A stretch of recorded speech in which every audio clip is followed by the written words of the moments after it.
Hey, do you have a sec? There's something that I need to tell you. You have something to say?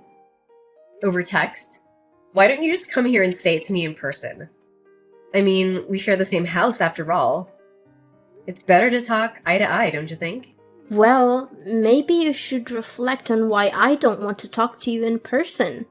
Honestly, just the mere glimpse of your face and the slightest noise of your voice makes me nauseous, I swear.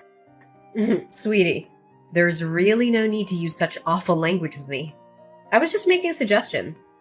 Don't call me sweetie, and stop pretending to be my mom. You'll never replace her. Got it? You may have been married to my dad, but you will never be my mother. Never. So, stop bossing me around. I hate it when you act like that. I see what you mean, and I am sorry if I overstepped a boundary somewhere. I don't mean to do that, but I really don't see why something as small as this needs to turn into such a huge fight. I mean, I've been married to your father for 10 years now. We've lived together a whole decade. I thought we would have gotten along better by now. Especially now more than ever since your poor father passed away. It's just the two of us. So we'll have to learn to get along better. What? No way am I staying with you any longer than necessary. I want you out of the house as soon as possible. Do you get me? Excuse me? I'm sorry, but you want me to leave the house? Yeah, duh. That's what I just said. That is what this whole conversation is about. Actually, this is something that has been on my mind since Dad's funeral the other day. Now that he's gone, you're not his wife anymore. And there's nothing else tying us together as a family anymore either. You're nothing to either him or me now. Do you get it? And because of that, you don't belong in this house anymore. That's why I need you out of here as soon as possible. Wait, hold on a second. I'm sorry, but I don't think that I'm following here. Where is all this coming from all of a sudden? Didn't you read what I just wrote? This isn't out of the blue, okay? Ugh, you never hear me out. I never liked having you around, and I never approved of you and my dad getting hitched. I've always been trying to think of ways to get you out of this house. And now I have the perfect reason. I only have one mom. You just barge into our lives pretending to be someone you're not. Do you really think I could ever stand someone I felt that way about? Do you even think I would desire something like that? That is why I'm seizing this opportunity to boot you out, so I never have to put up with you in my life, ever again. But, okay, look, Gabriella, I've known since before we got married that you never liked me, maybe even hated me. But I pretended not to see it, but to try and force me out of the home where I'd been living the past 10 years of my life so soon after the funeral. That's correct. And since Dad's gone, there's no one left to defend you. No one else welcomed you into our home, which is full of memories of my family, my true mom and dad. And just let you ruin it all. Besides, this house was my dad's, which means it's mine now, and I can do whatever I please with it. So, hurry up and leave already. But Gabriella, if I leave now, you'll be all by yourself in this big place. Have you ever lived on your own before? Do you even know how to take care of yourself? Of course I can look after myself. I'm going to be 18 soon, which would make me legally an adult. It's no big deal for me living alone. Do you think I'm too frail or dumb to be able to do it? Or are you just mocking me now? No, Gabriella, of course I'm not trying to belittle you in any way. I would never do that. I'm just concerned about you is all. Cleaning and cooking are one thing, but how will you get the money to pay for everything that comes with living alone? Shut up and get off my back. I thought I told you that you're not my mom and you shouldn't pretend to be. But you're going to be in college soon. I'm just wondering from where you're going to find the money you need to survive. I mean, even what you inherited from your dad won't last forever, you know. Well, who asked you to worry about me anyways, huh? I certainly don't remember ever asking for your input. As for money, I'll think of something and make my own way in life. I really don't think it'll be as simple to do as you think. How many times do I have to tell you, just mind your own business? This is why I hate talking to you. Just leave me alone already, okay? Why don't you go pack your stuff and leave like I told you? Well, I guess if that's really how you feel about everything, then I really have no choice but to go. But can you at least give me some more time to prepare my things? I understand that you want me out as soon as possible, but even so, it's not that simple. And I have lots of things I need to get done before I can make it happen. I haven't even gone through all your dad's things to sort through them. No, I won't be letting you do that. Who knows what you might try to steal if I let you go through all my dad's stuff?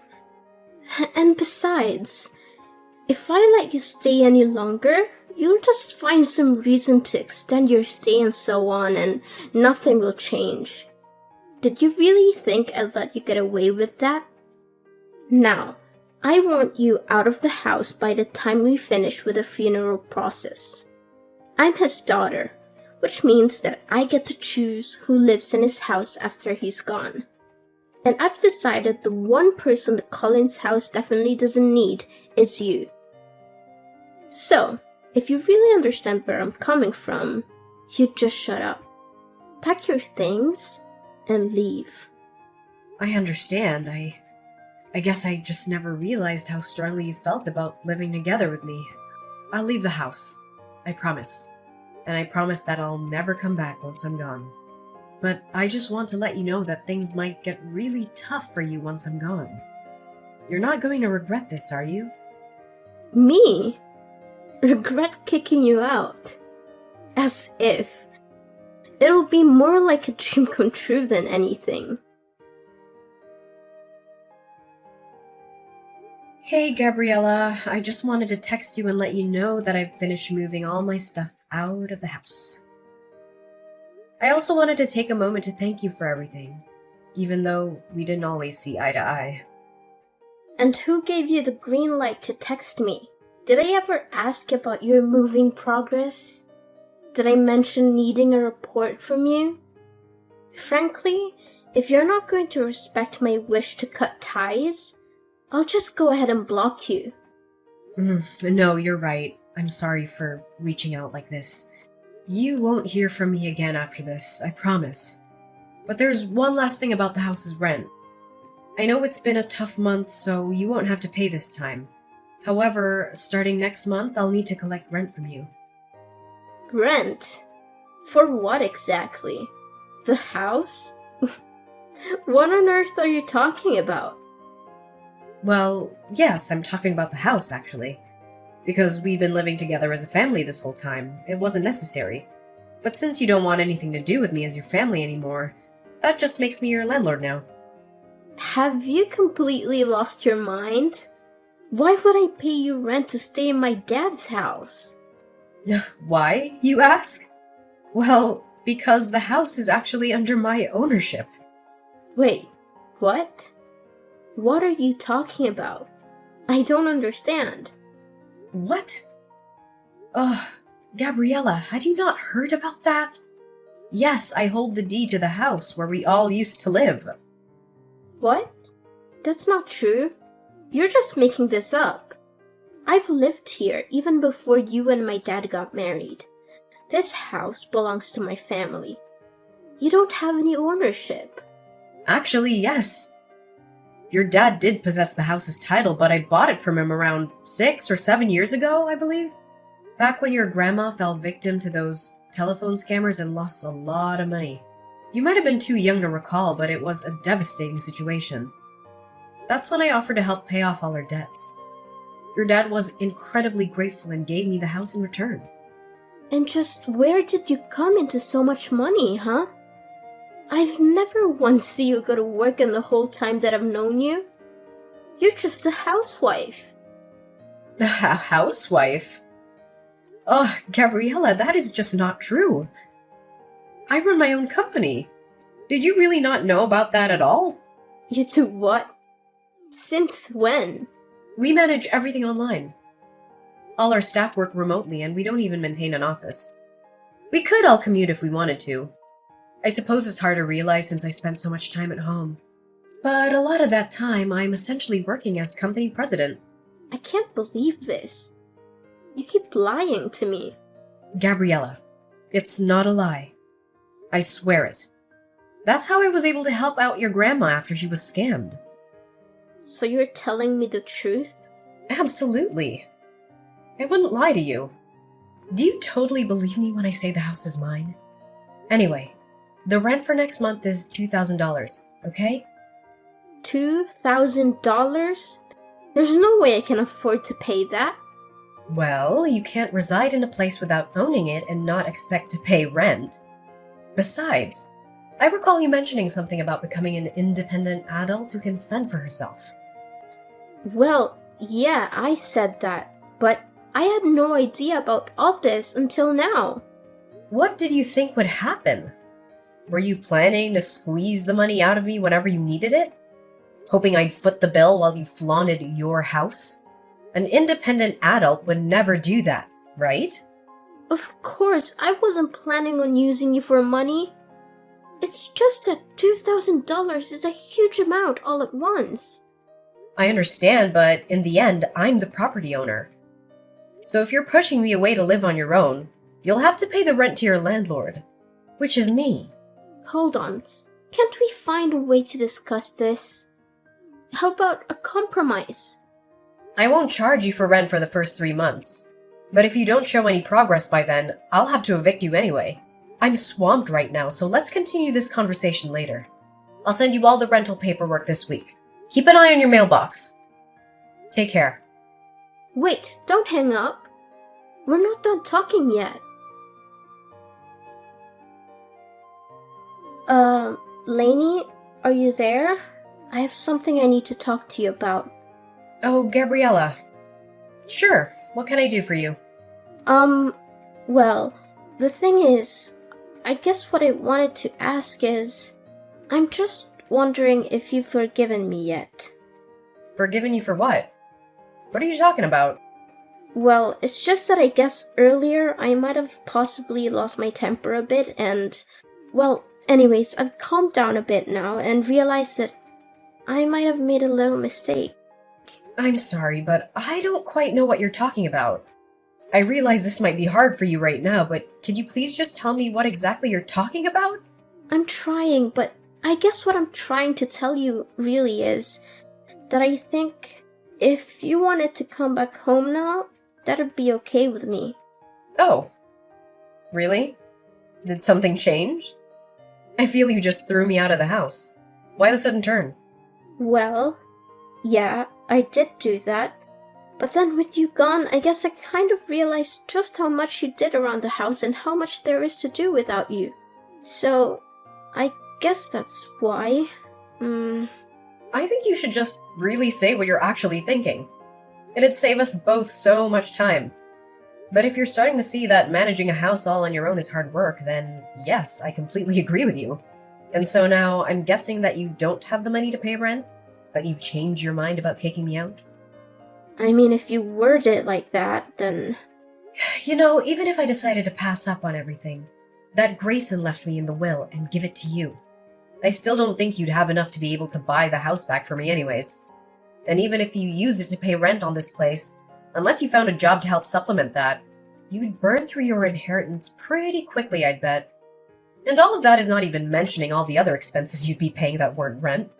Well, yeah, that's kind of what I'm figuring out.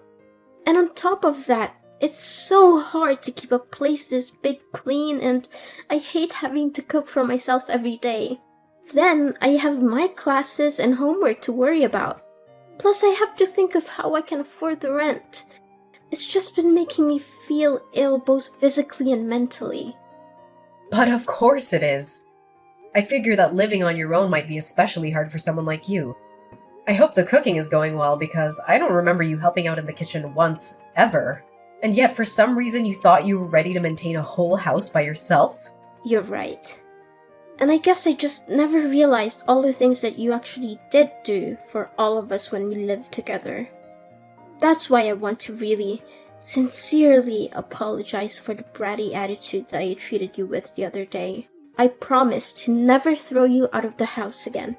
You always pretended not to see how I really felt about you. But I don't want you to do that anymore. I promise that I'll do my best to see that we get along. So please come back. Yeah, I don't think so. But I just apologized. You hated me so much that you couldn't hold back from throwing me out of my own house, just days after your dad's funeral. And now you only want me to come back because you're getting a taste of the real world. And you're realizing that it's not so easy on your own.